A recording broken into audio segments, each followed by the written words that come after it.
Friends, आज की इस वीडियो में जानेंगे लॉर्ड कर्जन के बारे में। तो चलिए वीडियो को शुरू करते हैं। प्रश्न है, लॉर्ड कर्जन की आंतरिक नीति और विदेश नीति की समीक्षा करें। अथवा इसी क्वेश्चन को दूसरे रूप में लिखा जा सकता है या फिर पूछ सकते हैं, बाकी आंसर इसी को लिखना है। लॉर्ड कर्जन की उपलब्धियों का विवेचना करें। लॉर्ड कर्जन ने क्या क्या उपलब्धियाँ की थी उसके बारे में बताना है। तो चलिए आंसर को जानते हैं। इसका आंसर देने से पहले इनके बारे में परिचय बताएंगे। जैसे लॉर्ड कर्जन के 1819 ईस्वी में भारत के वायसराय नियुक्ति हुए और सन 1905 ईस्वी तक इस पद पे रहे। इस काल के अंतर्गत उसने भारत के अनेक सुधार किए। जिस टाइम ये रहे उस टाइम के समय में इन्होंने बहुत सुधार किए थे, जिसमें भारतीयों को राष्ट्रीय चेतना की जागृत हुई। इससे शिक्षा, शासन, कानून एवं कृषि संबंधित अनेक सुधार किए। इन्होंने शिक्षा में भी सुधार किए थे और कृषि सब में भी सुधार किए थे। परंतु लॉर्ड कर्जन घोर नस्लवादी रवैये से पालन करते थे और श्वेत व्यक्ति के सुरक्षता के विश्वास करते थे और भारतीयों को अंग्रेज से कमतर समझते थे। मतलब वो जो भारतीय के लोग हैं उनको अंग्रेज की अपेक्षा कम समझते थे या फिर कमज़ोर समझते थे। कौन? तो लॉर्ड कर्जन। वह भारत के राजनीतिक उद्देश्य के प्रति आशुहिता थे। अनेक कार्यकाल के अनगिनत नीतियों लागू की गई, जिसके परिणाम स्वरूप भारत में एक नवीन युग का सूत्रपात हुआ। इन्होंने अपने बहुत सारे नीति लागू किए थे, जिसके कारण भारत के एक नवीन युग का सूत्रपात हुआ, न्यू शुरुआत हुआ। यहाँ तक था इनका परिचय। अब जानेंगे लॉर्ड कर्जन की नीतियाँ। इन्होंने क्या क्या नीतियाँ अपनाई।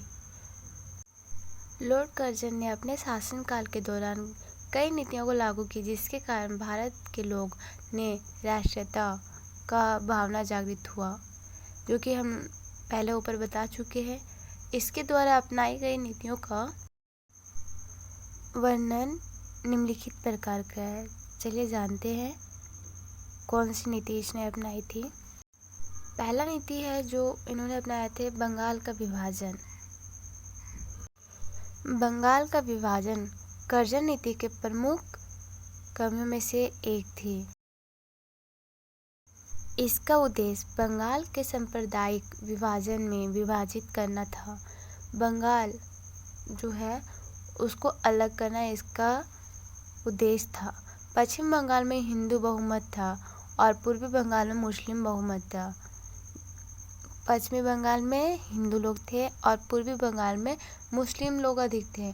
1905 में कर्जन ने घोषणा की कि बंगाल में जितने बड़े प्रांत का प्रशासन संभालना कठिन होगा और बेहतर प्रशासन के लिए उन्हें बंगाल का विभाजन करने के निर्णय लिया, लेकिन वास्तविक उद्देश्य कुछ और था।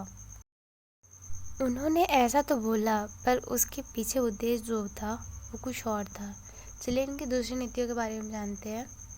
दूसरी नीति है शिक्षक नीति। कर्जन ने विश्वविद्यालय सुधार में महत्वपूर्ण भूमिका निभाई और 1904 में इन्होंने विश्वविद्यालय समिति की स्थापना की। इन्होंने क्या किया? 1904 ईस्वी में विश्वविद्यालय समिति की स्थापना की। आयोग ने उस शिक्षा की गुणवत्ता में सुधार के लिए एक प्रक्रिया शुरू की है। हालांकि असली मकसद यह था कि वह इस विश्वविद्यालय से आने वाली आवाज़ों को नियंत्रण करना चाहते थे। उन्होंने विश्वविद्यालय तो शुरू कर दिए, पर उनके पीछे उनका मकसद क्या था कि जो भी अगर उनके खिलाफ कोई बोलते हैं वो आवाज़ को नियंत्रण कर सके, वो उनकी तरफ, उनके अपोजिट साइड से आवाज़ ना हो। और उन्होंने दबाने के लिए उन्होंने 1904 में विश्वविद्यालय अधिनियम के मसौदा तैयार किया। तीसरा है जो इन्होंने किया, सैन्य व्यवस्था में सुधार। इन्होंने सैन्य व्यवस्था में भी सुधार किया था। चलिए क्या सुधार किया था जानते हैं। लॉर्ड कर्जन ने पैदल और घोड़सवार सैनिकों को काफ़ी संख्या में भर्ती किया। पैदल के लिए भी और घोड़सवार सैनिकों को भी, दोनों को इन्होंने भर्ती किया। सेना में अनुशासन बनाए रखने के लिए अफसर अंग्रेजी ही रखे, सेना में अनुशासन बनाए रखे, अपना अधिकार बनाए रखे, इसके लिए उन्होंने क्या किया, अंग्रेजी अफसर को ही रखे थे। कर्जन ने सन 1901 में इंपीरियल कैडेट कोर की स्थापना की तथा भारतीय तट की सुरक्षा का भार ब्रिटिश सरकार को सौंप दिया। भारत की सुरक्षा के लिए किन्हें सौंप दिया, ब्रिटिश सरकार को इन्होंने सौंप दिया। उसने अच्छी तोप की व्यवस्था की और सैनिकों का अधिनियुक्तम शास्त्रों में सुसज्जित किया। नेक्स्ट है कृषि संबंधित सुधार। उन्होंने कृषि पे भी सुधार किया था। लॉर्ड कर्जन ने भारतीय कृषकों को आर्थिक दशा सुधारने के लिए कृषि बैंक और सहकारी समितियों को स्थापना की तथा लोगों में पारिवारिक सहयोग की भावना जागृत करने का प्रयत्न किया। उन्होंने उसके लिए क्या किया था, भारतीय कृषकों के लिए एक आदत सुधारने के लिए एक बैंक खोल के रखे थे और एक दूसरे में आपस में पारस्परिक सहयोग बने रहे, उसके लिए ऐसा कुछ जागृत किए थे लोगों में। कृषकों की दशा सुधारने के लिए उसने सन 1902 में पंजाब भूमि हस्तांतर नियम पारित किया। इस नियम के अनुसार किसान का कर्जदाता कर्ज को बढ़ाने पर किसानों की भूमि को नहीं खरीद सकता था। कर्जन ने सिंचाई की व्यवस्था के लिए आगामी 20 वर्ष में 40 करोड़ ब्याज करने की योजना बनाई। इस योजना के परिणामस्वरूप पंजाब के चिनाब, झेलम, दोआब आदि नहरों का निर्माण कार्य प्रारंभ कराया। नेक्स्ट सुधार जो इन्होंने करवाया था, पुलिस विभाग के सुधार। पुलिस विभाग में सुधार में ही कई प्रकार के करवाए थे जो कि हम लोग पॉइंट में जानेंगे। पहला, उसने सिपाहियों का वेतन बढ़ाया। दूसरा, प्रत्येक प्रांतों में एक खुफिया विभाग खोला। हर जगह में एक खुफिया विभाग था और पुलिस के लिए वेतन बढ़ा दिया ताकि पुलिस को अच्छे से सैलरी मिल सके। तीसरा, सिपाहियों एवं अफसरों के प्रशिक्षण के लिए पुलिस ट्रेनिंग विद्यालय की स्थापना कराई। उन लोग को अच्छा से शिक्षा मिल सके और ट्रेनिंग हो सके, उसके लिए एक विद्यालय का भी स्थापना की। नेक्स्ट पॉइंट, पुलिस विभाग पर 27 लाख पाउंड व्यय करने का निर्णय किया। अब जानेंगे लॉर्ड कर्जन नीति के मूल्यांकन। फर्स्ट पॉइंट है राष्ट्रवादी भावनाओं का वृद्धि। कर्जन की नीतियों से भारतीयों में राष्ट्रवादी भावना जागृत हुआ। कर्जन के जाने के बाद उग्रवादी की भूमिका सामने आई। जब कर्जन चले गए तो उग्रवादी की भूमिका सामने आई। बंगाल के विभाजन ने बंगाल और पूरे देश में एक जन नीति आंदोलन शुरू कर दिया और विभाजन विरोधी आंदोलन, स्वदेशी आंदोलन और वंदे मातरम आंदोलन सभी कर्जन की नीति का प्रभाव थे। जो ये आंदोलन हुआ था, स्वदेशी आंदोलन, वंदे मातरम आंदोलन, सभी कर्जन की नीति जब था, ये सारे आंदोलन इन्हीं की नीतियों के प्रभाव के कारण हुए थे। सेकेंड है फूट डालो और राज करो की नीति का जन्म। यहाँ कर्जन ही था जिसने भारत के क्षेत्र पर शासन करने के लिए विभाजन की नीति को शुरुआत की। कर्जन ही था जो कि शासन करने के लिए अलग होने के लिए शुरुआत की थी, अब नीति अपनाई थी कि ताकि लोगों को अलग कर सके और वो राज कर सके।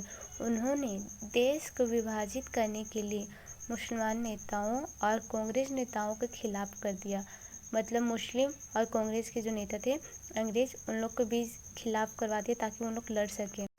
लेकिन उसने भारतीयों को अंग्रेजों की वास्तविक मंशा पता चल गई और आंदोलन को बल मिला। नेक्स्ट, उग्रवाद का उदय। लॉर्ड कर्जन की नीतियों के कारण भारतीय राष्ट्रीय अंग्रेजों में उग्रवाद का उदय हुआ।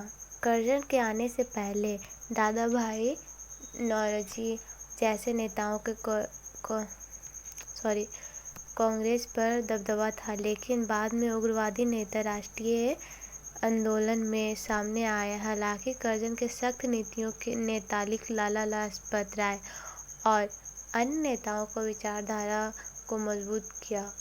उन्होंने स्वतंत्र संग्राम का महत्वपूर्ण भूमिका निभाई। नेक्स्ट पॉइंट है राष्ट्रीय विज्ञापन का जागरूकता। लॉर्ड कर्जन की नीतियों ने उनके वास्तविक प्रकृति को उजागर किया और भारतीयों को अंग्रेज को भारत से बाहर निकालने के लिए कदम उठाने के लिए मजबूर किए। इससे भारतीयों को राष्ट्रवाद भावना प्रबल हो गई और स्वराज की मांग और अधिक तीव्र हो गई। उन्होंने क्या किया था, अंग्रेज को भारत से बाहर निकालने के लिए कदम उठाए थे, जिससे भारत लोग को एक अलग से साहस मिल गया कि हाँ निकाल सकते हैं। उनको प्रबल मिल गया, उन्होंने साथ मिलकर और कोशिश करने लगे। नेक्स्ट पॉइंट है आत्मनिर्भर भारत के और कदम। बंगाल विभाजन के दौरान भारतीयों ने स्कूलों और कॉलेज का बहिष्कार किया। जिस टाइम हुआ था बंगाल विभाजन, उस टाइम उन लोगों ने स्कूल और कॉलेज का बहिष्कार कर दिया था। विभिन्न लोगों द्वारा कुछ स्थानों पर कई कारखाना, स्कूल और कॉलेज भी खोले गए। विश्वविद्यालय अधिनियम से शिक्षा प्रणाली और तकनीकी उत्पन्न भी हुई। ऐसे कदम से भारतीयों को आत्मनिर्भर होने का आत्मविश्वास मिला। अंततः उपयुक्त लिखे गए बातों से हम यह निष्कर्ष निकाल सकते हैं कि लॉर्ड कर्जन की प्रतिक्रियावादी नीतियों से भारतीयों को में चेतना जागृत हुई। और अगर इस वीडियो में किसी भी प्रकार की कोई मिस्टेक हुई हो तो उसके लिए सॉरी।